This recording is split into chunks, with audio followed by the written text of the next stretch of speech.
Yeah. 2026 Sky Fam Reunion. Yo, son, I've sat down with the best. I've sat down with some motherfuckers in this sport, dude. I've never had this opportunity. 27,000 skydives. 42 years in the sport. I was getting my tandem rating 15 years ago, and I see a picture on the wall of this drop zone. How old were you? 8? I was 4. Fucking 4! Yeah. There's a 4-year-old standing on the step with a strut looking in the plane, calm, goggles on. How many skydives did you have it for? That was my first one.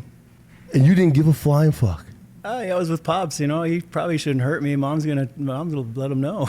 Son of Roger Nelson. Yep. If you've read the book Sugar Alpha, if you haven't, you need to do it. Mm-hmm. Skydive Chicago. Rook Nelson. Yeah, thank you, Oz. Holy shit, man. Yeah. Huge honor. Yeah. 4 years old. I mean, you grew up on the DZ. My kids grew up on the DZ. They were born on the DZ. Oh, yeah. Like, I've been, 21 years in. My oldest is 17. My older, but my kids. Yeah. 4 years old. Yeah. Roger was insane.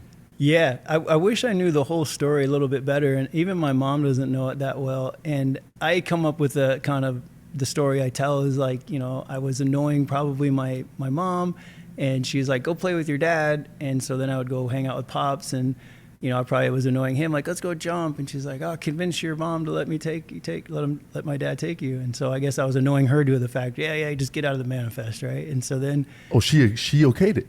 I mean, that's the story I tell people. I don't know for sure. You don't know. Yeah. Other than that, I just tell, like, I probably forgot to take the trash out, and they just threw me out of an airplane to show me what I was going to do for the rest of my life. And no kidding, I've been doing it for the rest of my life. So, yeah, for sure. Do you remember that jump? I remember parts in front of it. Like, I don't remember the actual jump, but it was before tandem was even a thing. And so what they had done is took an old hang gliding harness built for my sister when she was really young, and they just carabinered it to a regular sport rig and literally 550 corded the waist to my dad. And that's how we went. And so what they did is, like, they had me in the harness by these carabiners, and they were like shaking me all over the place. And I was like, it sucked because there was no like padding on the leg straps. It was just straight webbing. Oh. So it like cut the circulation off. And I was super fussy about that because it hurt and it sucked, and you always remember trauma, right? Right. So if you look at the photo, the one you saw, if you look at the leg pads, they went over to the packing mat. They cut the carpet padding off of the packing mat and stuffed it in my legs pads. And like, I remember that like it was yesterday. Oh, that's yeah, awesome. for sure. Because then it got a lot better. Hey, because dude, if it's just straight strap, it sucks. It sucks. Yeah. I mean, you all see the tandem people that maybe can't get the leg straps enough, and you're like, that's gonna suck. That's gonna suck. Yeah. And then, when did you go solo? Yeah, so in 1994, the threshold 10 years later? Yeah, 10 years later, I had to do straight A's on the report card, and it's the hardest I've ever worked in school. And I did it, and I never did it again. But because I was just skydiving, right? Like, at that point, I was like, I'm in, dude. Who the fuck cares about who cares about history? Right. But I still managed to finish school and everything. But, I started when I was 14 and just, started doing slow 14, yeah. And it was so funny, man. Like, I remember jumps where, like, I couldn't get to a formation because I was just, I was 6 foot, 100 pounds. Yeah, right. If that.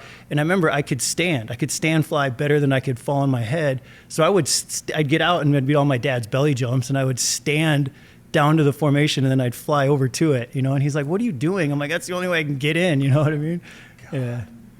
So you were free flying out of necessity. Yeah, exactly. Like, it wasn't like it was a choice. It was like, if I'm going to be involved with this jump, I got to get there somehow. And did you start video or did you start AFF? What was your intro into sports skydiving? Yeah, so it was typical AFF. Like, my dad took me out, and and then we did some jumps. It was super cool. I remember my first solo jump too, because it was like, I had worked so hard to be able to do it, because I was at the drop zone all the time. I was packing parachutes, like I was there, Right. And there was this threshold that I got to do, and I would not do it.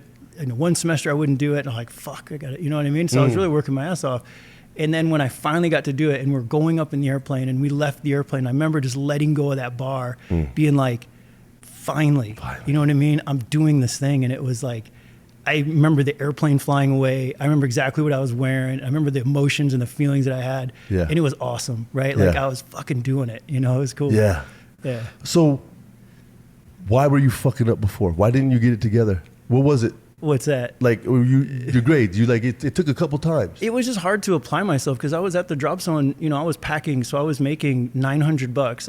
Like I was 13 years old making $900 in 2 days cash. Right, yeah. Like in 1994. How do you fucking focus? Right? Like history. Yeah, that's important. You know what I mean? It's not. Yeah, right. Like, I've got $5,000. I don't care. in my pillowcase, you know what I mean? Like I was like, fucking A, man. But then I was just like, man, I need to do this, right? And then when you lock in and when you just channel your energy and be like, you know, you try to get rid of your teenager rebellious and just be like, man, lock in and get it done. And I did it, and I said I did it for one semester, and then they rapidly dropped because, you know, it was hard to apply before, and now you're starting to jump. Like, fuck, who cares about history, right? Like, and it's the family business. You know this is what you're going to do. For sure. So what was your intro into making money? Was it video first? Well, packing parachutes, right? Oh, but jumping-wise, out of the plane. Yeah, so jumping, I got my tandem master rating. I got all the ratings. Droves. And then I started competing. And the weird thing about competing is, like, I wasn't competitive, and I don't really think of myself as a competitive person. But the people that jumped the most at the drop zone were the ones on teams. Mm-hmm. So I would be on a team because they like to jump a lot and it was fun and I was learning and everything. And then you win. Yeah. And you're like, well, that's kind of cool, right? Hey, this is the opposite story of Mickey. Mickey just sat there and said he's a competitor. He was always a competitor. So, you know, I will say that about myself now, right? Like, I want to win. Like, for me, when someone comes up to me and says, hey, do you want to do a pickup team for nationals? I struggle with that. Right. Because when I do that, I'm going to win, and I can't focus on let's do it for fun, right? Like I want to rip their heads off and win. And I have done some fun pickup teams, and they're a great time, but it's taxing to me to just not be out there trying to win. Like, you know what I mean? Going full fucking edge. Yeah. Like when we go to the competitions, I used to always think about like nationals, and it's so funny. Like they should film teams like seeing other teams. And they're like, oh, man, it's so good that you're here. I'm happy to see you. Right. And in the subtitles below that bullshit everybody says to each other, they're like, I'm going to own you. I'm going to own you. Why did you show up, right? What are you doing here? Yeah, like you're going to be embarrassed and you're never going to skydive again. But hey, man, it's so good that you're here, right? Like, because I can't wait to murder you. Oh, you know? Yeah, I'm here to smash you. Yeah, right? I'm going to embarrass you. And you guys, how many records? Oh, God. You don't know. I don't know. How many VFS, MFS championships do you know? 13-time world champion, and that's both outdoor and indoor. Fucking right. It's fun, man. Like, when you talked about the progression of making money, so like I did all the tandems and I did the AFF, and then we started competing, and then we were getting paid to coach and to go around and do this stuff. And man, what a fun life that was. What a fun life that is. Super fun. Like I couldn't do it now being married to my lovely wife or having kids, but when you're 19 years old and you're traveling the world getting paid and you're the rock star that shows up on the drop zone, like it's fun. And you're beast mode too. Like you can back it up. Yeah, buddy. It's so much fun. And so like, you've lived the rock star lifestyle in skydiving. Yeah. I mean, everything is about timing, right? And that moment was super fun and I'll cherish it. I got to travel the world and experience so many cool things. But like, when you're sleeping on couches and you haven't been home in months, like, of course, and you're like, why do I pay rent? You know, like that kind of got old. In fact, it got so old that I had an apartment when I first moved out of high school, and then I bought a bus and put it at the drop zone because I'm like, at least I don't got to pay rent, you know. And and you guys have the trailer row, dude. Skydive Chicago has the coolest fucking setup. There's how many trailers you guys got? It's up to 157 now. Yeah. It's a community. Yeah, there's streets. Yeah, there's streets, dude. It's like a housing community. It's like where I live. It's just skydivers. You know, like to me, the community is just as important as jumping out of planes, right? And more. Yeah, it's super fun, right? I say more. Yeah, because you know the saying is like you get into the sport because you love skydiving, but you stay for the people. Right. And that I believe that wholeheartedly. But the people are the community that has barbecues and they have that scene after jumping. That isn't necessarily a party, but it's just that connection of like, we do cool shit, you know? And I think even here at this event is an echo of that. Yeah. Oh, it's beautiful, man. Yeah. It's beautiful. Dude, this event is rad. It's super cool. The heavy part, so we're renewing our vows. Yeah, we are too. Yeah, that's so rad, right? Yeah. And then when do we do the memorial service? Do you know?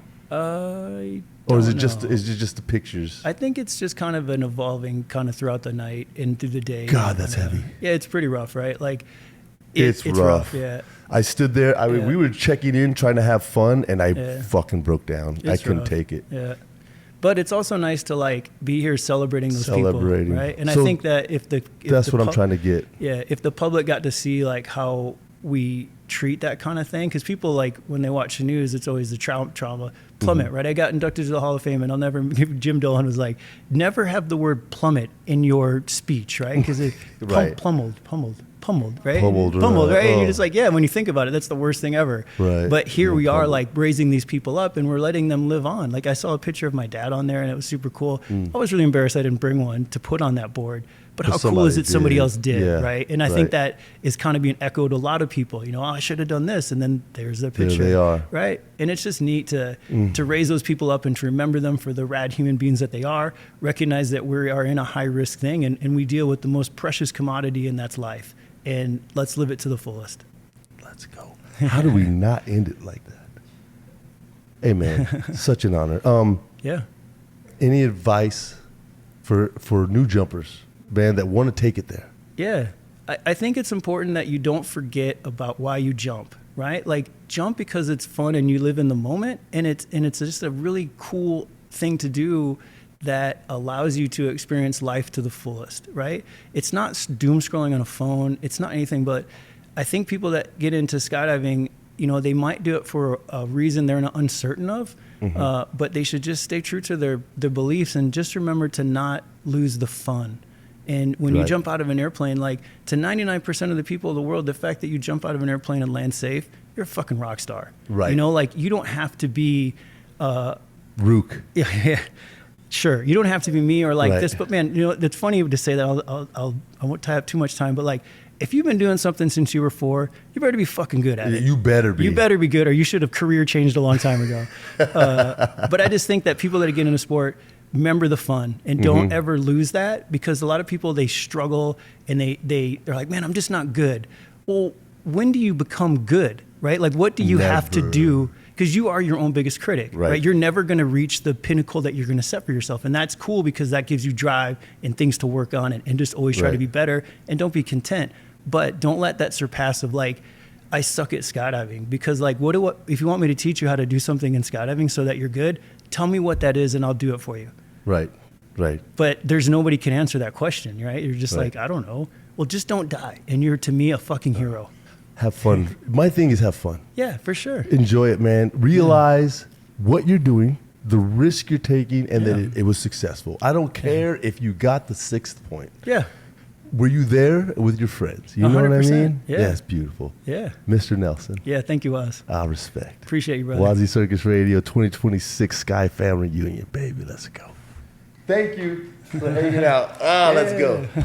Mr. Nelson, would you? Don't forget your book. Yeah, which Yeah. one? You want a big one? I'll do the little guy. Yeah. I tend to read those more than I do the big ones. What would you like to do if money were no object? How would you really enjoy spending your life? Forget the money.